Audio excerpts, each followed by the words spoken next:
الحمد للہ رب العالمین اللہم صلی علی سیدنا و مولانا محمد وعلی آلہ و اصحابہ وبارک وسلم۔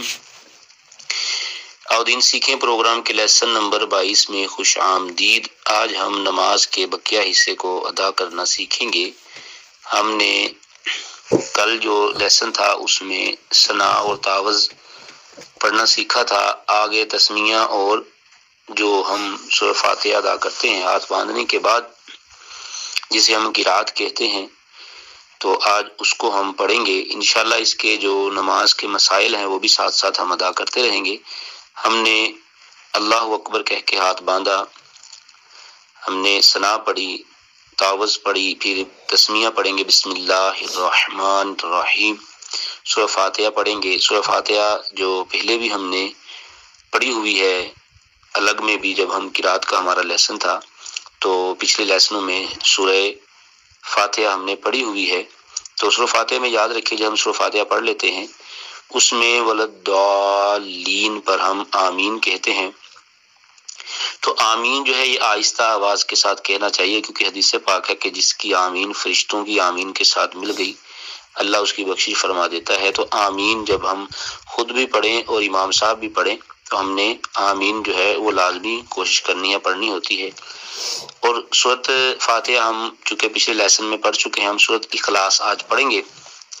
بسم اللہ الرحمن الرحیم، قل هو اللہ احد۔ یاد رکھیے، جیسے میں نے پچھلے لیسنوں میں عرض کی تھی کہ لفظ کو جو لفظ ہے وہی پڑھنا ہے۔ اگر ہم پڑھیں گے قل هو اللہ احد، احد، ایک تو قل جو ہے یہ کاف جو ہے یہ دو آنکھوں والا ہے، ٹھیک ہے، یہ ڈونڈے والا نہیں ہے۔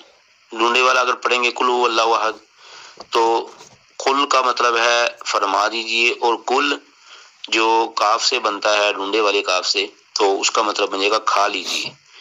تو آپ خود ہی حساب لگا لیں کہ ایک چھوٹی سی غلطی کی وجہ سے کتنا لفظ معنی چینج ہو جاتا ہے۔ جب معنی چینج ہو جاتا ہے تو نماز فاسد ہو جاتی ہے، اس لیے ہر لفظ کو سمجھ کر پڑھنا ہے۔ قل قاف جو ہے اس کو موٹا بنا، قل هو اللہ احد، احد، حا جو ہے یہ حا دو آنکھوں والا جو ہا ہوتا ہے جو سے سینے سے آواز نکلتی ہے وہ نہیں پڑھنا، قل هو اللہ احد نہیں پڑھنا، احد پڑھنا ہے، احد۔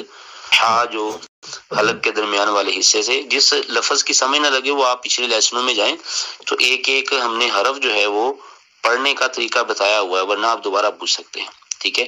قل هو اللہ، لام کو تھوڑا سا موٹا کرنا ہے، پورا پڑھنا ہے، قل هو اللہ احد اللہ الصمد، ہا کو صاد کے ساتھ اور صاد کو سین نہیں پڑھنا، اللہ الصمد نہیں پڑھنا، صمد صاد پڑھنا ہے، سین نہیں پڑھنا، اللہ الصمد، لم یلد ولم یولد ولم یکن لہ، ولم یا کن نہیں پڑھنا، کنہ نہیں پڑھنا، کیونکہ کاف کو ہم نے لام کے ساتھ ملانا ہے، نون جو ہے حروف ادغام ہے۔